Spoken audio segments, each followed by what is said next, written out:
тем, что на играх можно зарабатывать, я понял, что когда мне было, я не знаю, лет 12-13. Тебе 0 лет, чел, какой Милан? Мы только отквалились на Монреаль, мне чел в Твиттере пишет: залетай ко мне на хату. На прошлый мейджор мы не вышли, да. Почему они так банят нам другие карты? Есть какое-то такое чувство, то, что вот мы все что-то можем. Если надо будет выиграть мажор, чтобы выйти на игры, выиграем мажор.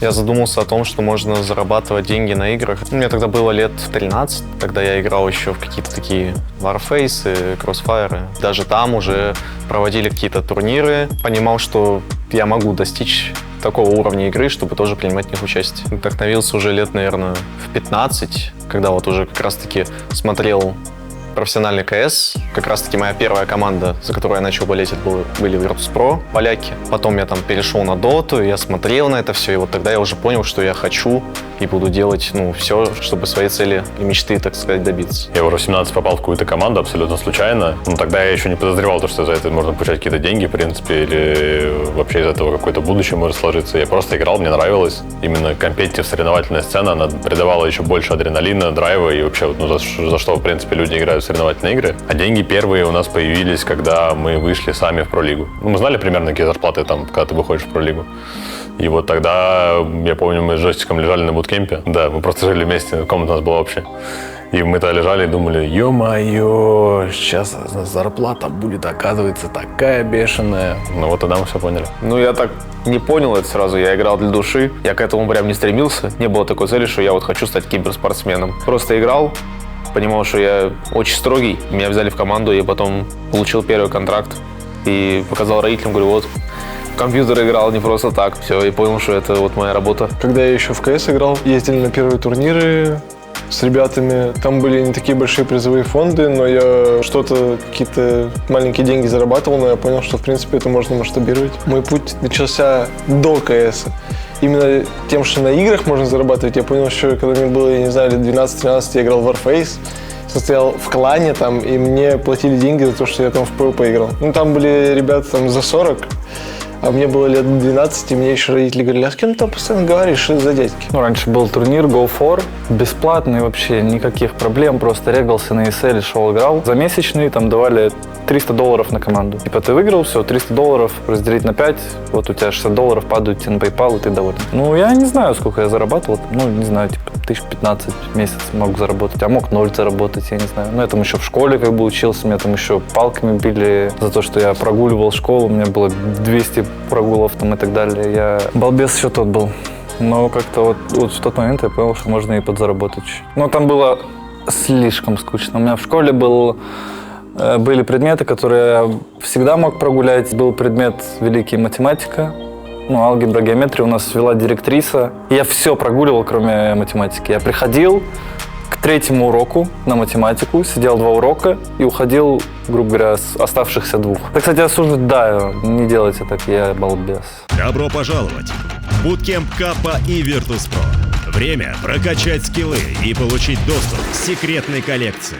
Открой для себя капсулу Kappa и Virtus.pro и помни, главное внутри.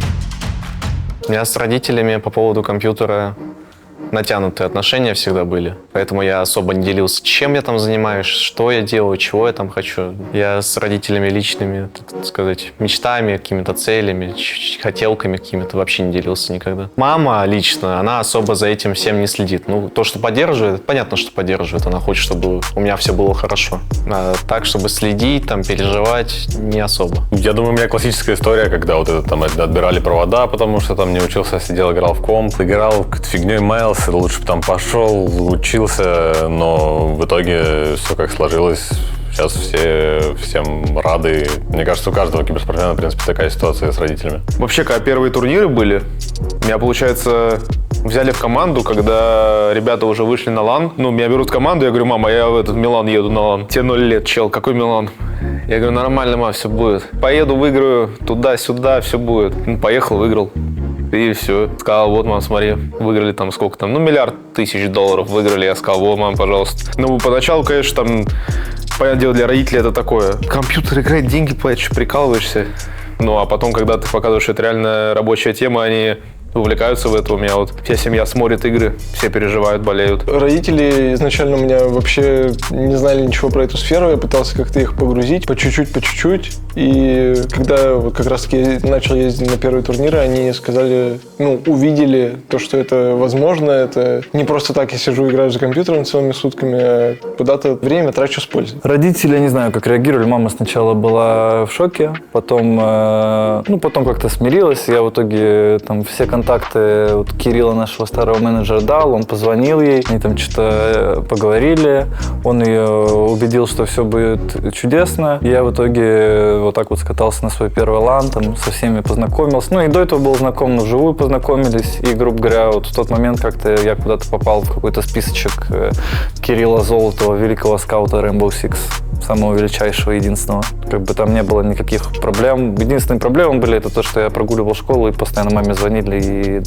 вламливали ей за меня. Но я не знаю, что стыдно, но я же сейчас где-то там что-то добился, куда-то хожу на какие-то турниры, играю, зарабатываю, сам ни от кого не завишу. Все, мне кажется, я не должен этого стыдиться. Кирилл вот в 15-16 лет, он посадил меня на тренера и сказал, все, вот сиди, общайся с этими типами. Грубо говоря, просто поставил меня как-то в списочек.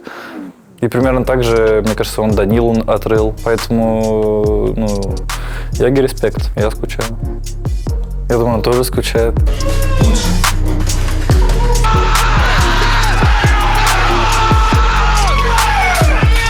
Начинал я играть в Радугу с другом. Это тогда был первый год.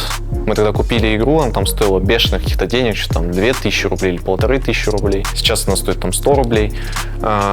Начинали мы с ним играть, поиграли там 100 часов вместе, 100, 150.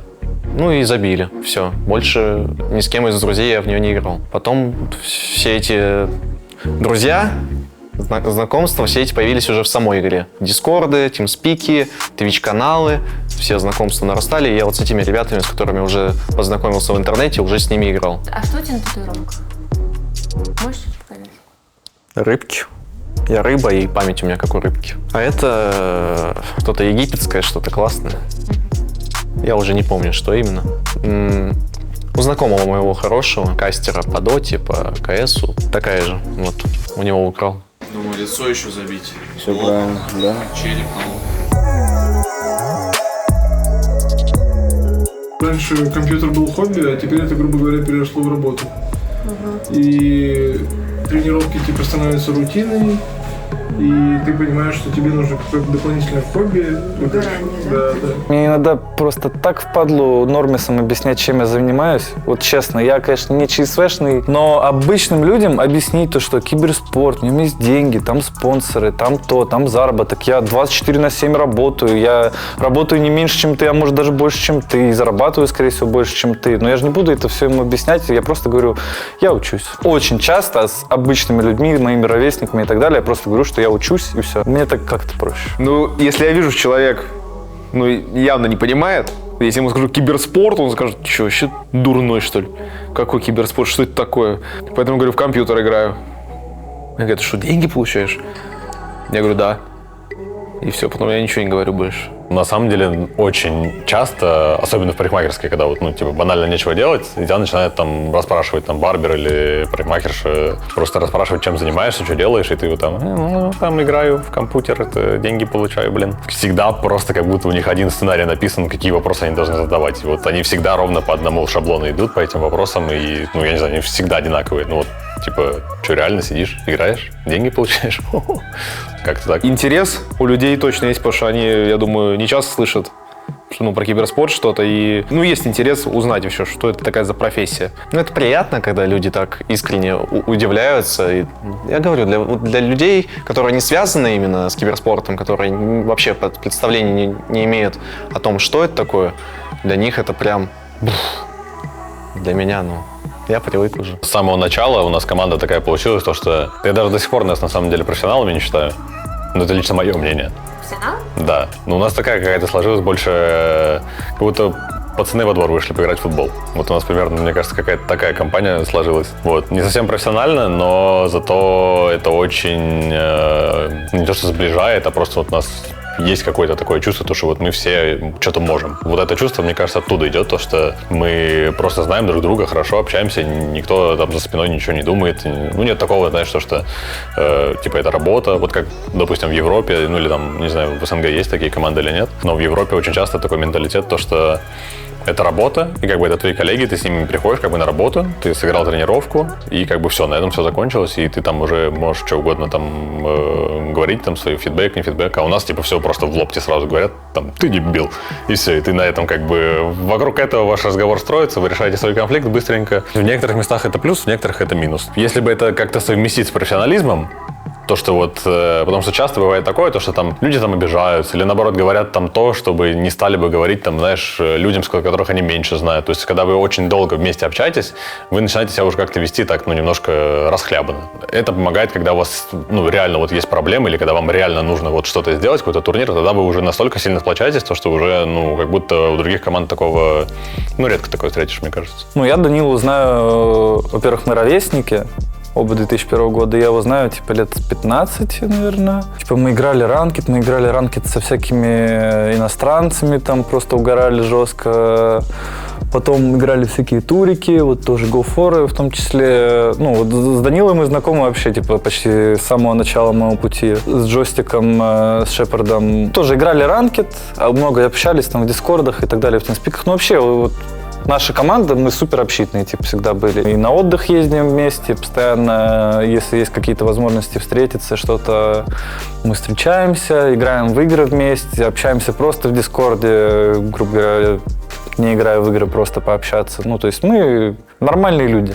Обычные, не dead inside, мы просто нормально общаемся, получаем удовольствие от жизни, все. Это как плюс, так и минус, потому что иногда, мне кажется, эта дружба замыливает немного глаза, и некоторые, допустим, не могут высказать друг другу в лицо там все, что думают, или про ошибки какие-то критические, которые ты совершаешь, резко как-то высказаться, потому что мы очень долго вместе общаемся.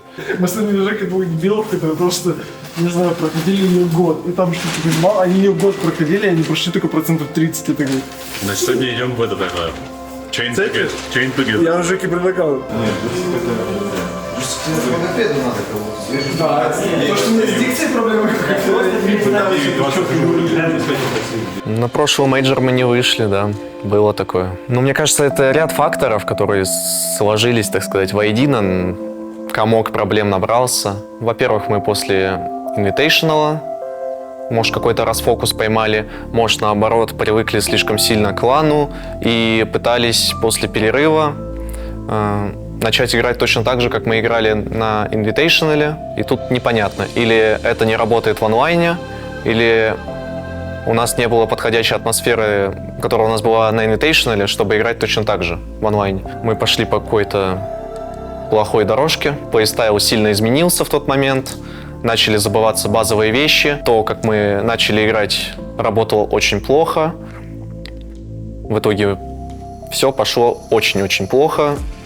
Да и даже в этом стейдже отголоски этих проблем, которые накопились вот с прошлого мейджора, на который мы не вышли, они вот сейчас остались. Наверное, мы очень поздно осознали наши проблемы, и ничего из этого хорошего не вышло, потому что нужно было делать какие-то кардинальные изменения в том, как мы вообще будем действовать в игре. И это мы только поняли, вот когда уже начали, по-моему, когда мы первые 2 игры в этом стейдже проиграли, мы поняли то, что надо что-то менять. Начал колить Always, и оказалось, что он лучше всех вообще сейчас понимает, что надо делать в игре. И все начали ему просто его слушать, что делать, и он практически в соло нас вытащил на мажор. Вот честно, откровенно говорить, я считаю, в Радуге очень много зависит от того, какой патч. Ну, я вот всю жизнь не играл на щитовиках.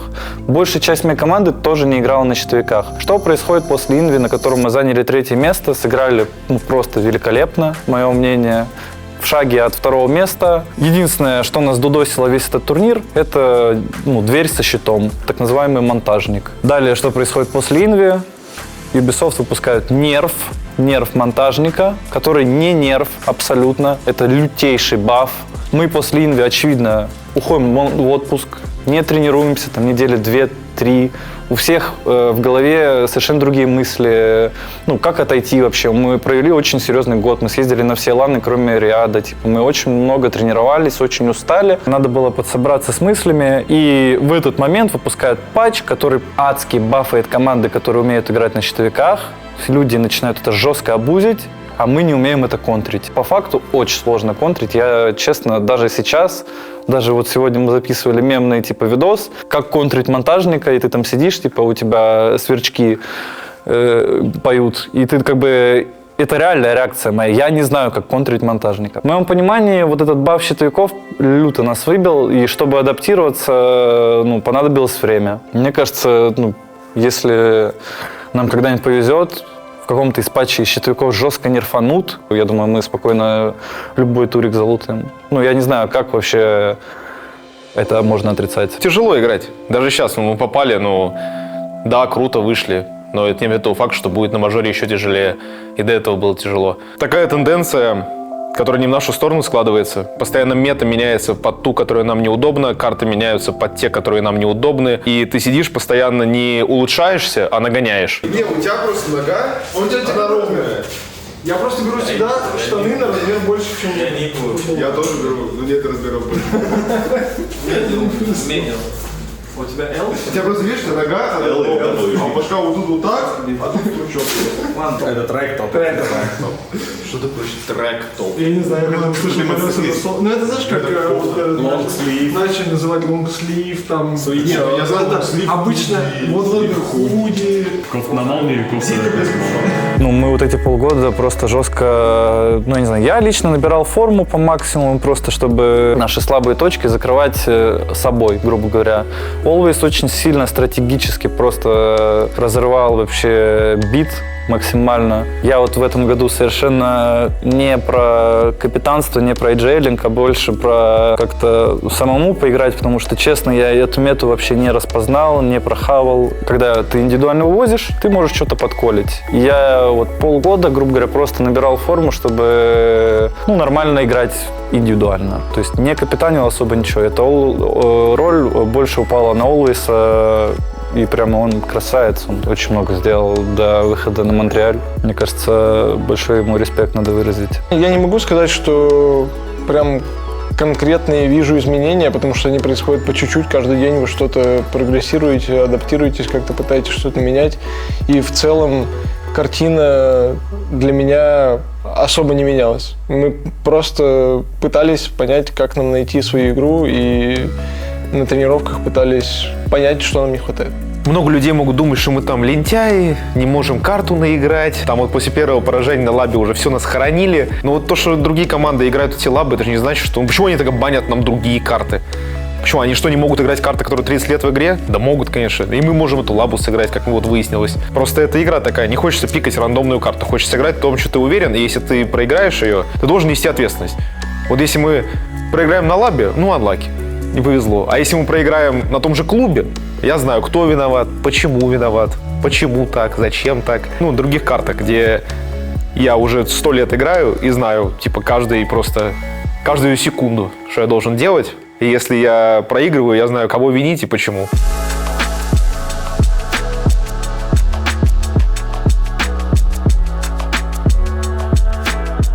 Важнее И престиж. и престижнее. Ну, конечно, Инви. А для кого не Инви? Инви 100%. Это мечта, я не знаю, мне снится это во снах. Выиграть дважды Инви — это мечта. Выиграть один раз — это я офигею, конечно, полностью. Инви. Вообще мейджор не волнует.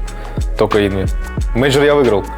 Выиграю Инви, выиграю все турниры в игре, и все, можно будет заканчивать карьеру. Инви, конечно, потому что, во-первых, там призовой больше, а во-вторых, это цель, к которой мы идем очень давно уже, стремимся к этому, но постоянно чуть-уть не хватает. Второе место, третье место, постоянно чуть-чуть, но не дожимаем. Для меня именно важно то, как мы играем, то есть сама форма наша в текущий момент. То есть, если вот мы если я понимаю, что в текущий момент можем приехать и всех просто без шансов разнести, ну или там хотя бы дойти до куда-то вообще вот прям, ну или какие-то лист, тир команд, которые мы можем прям вынести, вообще, ну, спокойно, не имея никаких проблем, вот тогда для меня это уровень. А когда Ну, ты там, типа, просто оцениваешь по турниру, то, что там какой-то вот этот турнир хороший, там вот этот нехороший. Для меня вот это не важно, как будто. Хотя, и вот когда был Риад вот можно, конечно, оценить. Ну, как будто, знаешь, когда вот пришли арабы, они такие, вот это eSports World Cup. И ты такой думаешь, блин, вот это круто. Это как, знаешь, это как, типа, ну, наверное, как International. Просто я не думаю, что у нас Инви в Радуге, это как International. Типа, не такого высокого уровня, мне кажется, турнир все-таки. Тяжело оценивать соперников, потому что каждый 3 месяца мета просто меняется, люди начинают играть по-другому. Вот совсем недавно вышел патч, но я не могу с уверенностью сказать, кто как будет играть. И на лане всегда команды играют по-другому. То есть они или начинают играть лучше, или начинают играть хуже, или совершенно по-другому играют, и нельзя кого-то оценить. Но если оценивать по опыту прошлых турниров, всегда очень хорошо играли фейзы на ланах. Фейзы G2 из-за своего плейстайла, так сказать, именно заточенного под лан. У них очень хороший плейстайл под лан турнира. Я думаю, фейзы главный фаворит.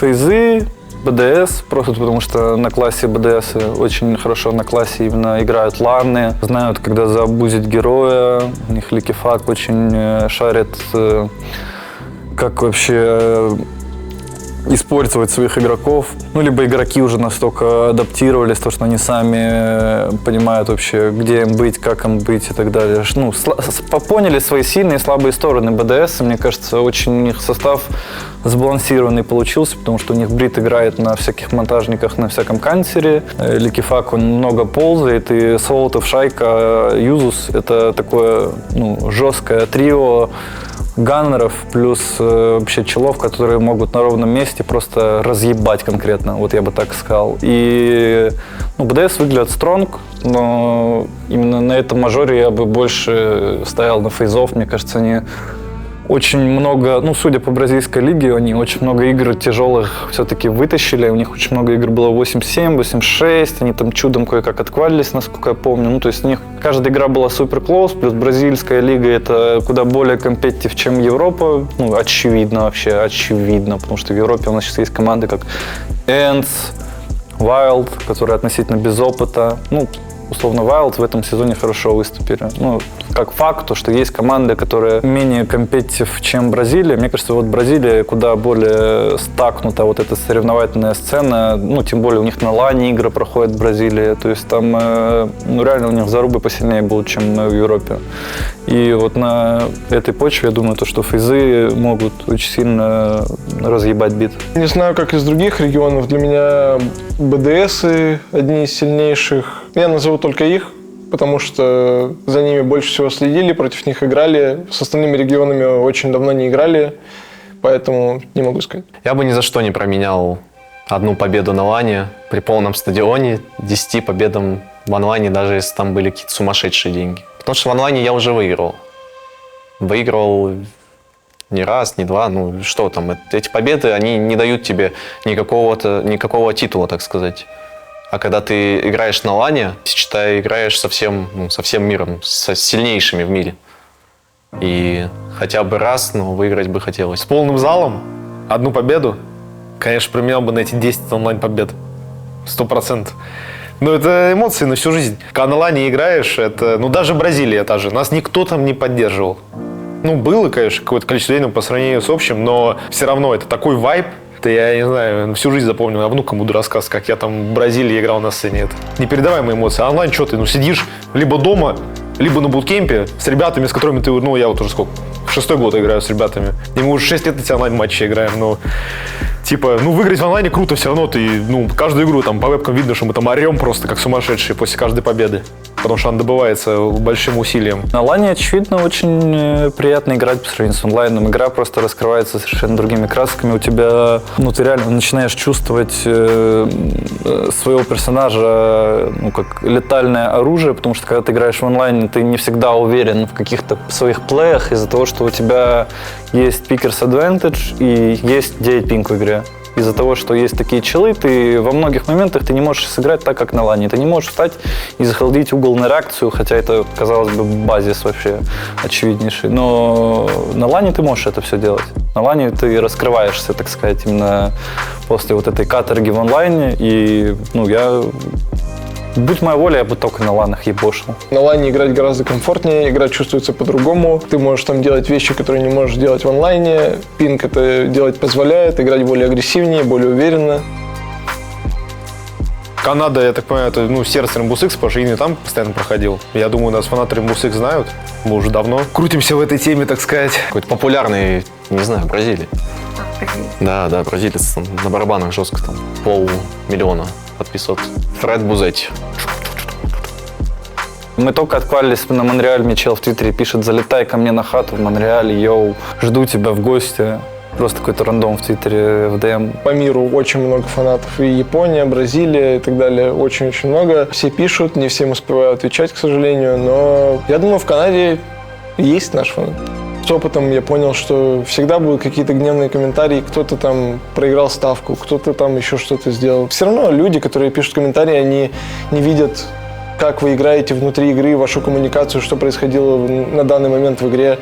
И они не могут с точностью оценить, что там было. Разуйте глаза, мы даже в самой мусорной мете, в которой нереально было отквалиться, мы вышли на мажор, и у нас сейчас есть шанс выйти на инвы. Я, конечно, не хочу это закурсить, этот шанс, я постучу даже по досочке. Я не знаю, столько высеров в Телеграме, вообще в Твиттере, везде, то что, ой, блядь, все, эти ВП, они мусор ебаный. Что вообще говорить?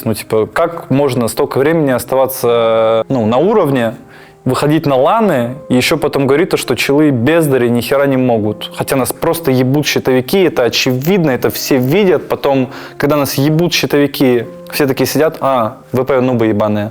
Потом БДСов ебут щитовики, и все пишут: 2 щитовика выебали БДС, о нет, как такое возможно? Почему БДС никто не пишет, что они нубы, если их выебали 2 щитовика, а нас выебали 2 щитовика, и мы вдруг нубы?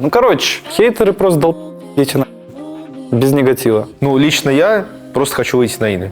На других турнирах я просто существую. Я, конечно, стараюсь, там на максимум играю, но именно когда инви, у меня прям какой-то всплеск эмоций. Даже видно, мы играем там стейдж, я там что-то покрикиваю, там, найс. А когда инви, я там просто столы сносил, просто с локтя их прошибал, эти столы. Потому что инви — это то, что я еще не выиграл, мне надо выиграть инви. Я чувствую, что будет тяжело. Тяжкая мета, щитовики эти, просто позорище. Понятное дело, что там круто, если мы тоже будем играть щитовиками, это очень все весело, классно. Но мне нравится радуга, в которой решает не то, в какое окно ты прыгнешь и повезет ли тебе, что там есть трапы или нет. Не знаю, чувствую на самом деле некое облегчение того, что мы едем туда такими немножечко аутсайдерами. То, что мы в последнее время плохо выступали, и сейчас, я думаю, от нас никто не ждет каких-то крутых результатов. И это, возможно, сыграет нам в плюс, что кто-то будет меньше там подготовиться к нам или еще что-то. То есть можно на этом сыграть и урвать какие-то победы. Я думаю, на этом мейджоре, из-за того, что это опять же таки лан, на лане у нас всегда просыпается, так сказать, 2-е, 5-е, 10-е дыхание. У нас появится какой-то боевой настрой. И я надеюсь, что мы сможем найти, так сказать, уже как раз-таки тот путь, по которому мы сможем играть и во время мейджора. И он будет работать и после мейджора. Потому что все-таки мы очень сильно потерялись и в плане подготовки, и в плане меты. Во всем мы потерялись. И я надеюсь, что конкретно именно на мейджоре мы сможем найти эту ниточку. Разъебать на мажоре, чтобы выйти на инви и сыграть еще один турнир в этом году. Лично не обосраться. Как команда можно тоже не обосраться, но пройти как можно дальше. И показать, какие команды мы вообще можем обыгрывать. Надеюсь, ждите победы. Я никогда не загадываю. Хочется, главное, выйти на инви. Если надо будет выиграть мажор, чтобы выйти на инви, выиграем мажор. Такие намерения, ребята. Будем делать максимум. А вы поддерживаете. И мы очень сильно постараемся, чтобы не разочаровать. Мы очень хотим порадовать вас, наконец-то выиграть турнир спустя такое долгое время. Я думаю, мы уже заслужили точно. Но инви больше заслужили выиграть. Мажор тоже может. На инви очень надо. Но туда надо выйти. А чтобы выйти, надо выиграть мажор. Все, выиграем мажор. Надеюсь, какой-то прорывной движ, как в Инви, в Бразилии, когда никто вообще не понимал, что мы там забыли, а в итоге топ-3. Надеюсь, что-нибудь на таком уровне. Спасибо, что смотрите, спасибо, что болеете. Будем стараться вас не разочаровать и отдаваться полностью каждый раунд. За все ваши добрые слова, за все ваши слова поддержки я выражаю огромные слова благодарности. Вновь желаю вас увидеть в любой сфере, в любой соцсети, просто любой ваш комментарий, любую картинку и так далее, любое слово поддержки, я очень рад всегда это вновь увидеть. Спасибо огромное за поддержку, спасибо, что за нас болеете, и спасибо за приятные комментарии. Очень много людей нам написало, когда мы вышли в Монреаль, что наконец-то многие люди ждали, когда мы выйдем на лан. Вот, поэтому всем спасибо, что болеете. Любим, целуем, обнимаем, как обычно все. Ты капитан? Нет, я вообще черт.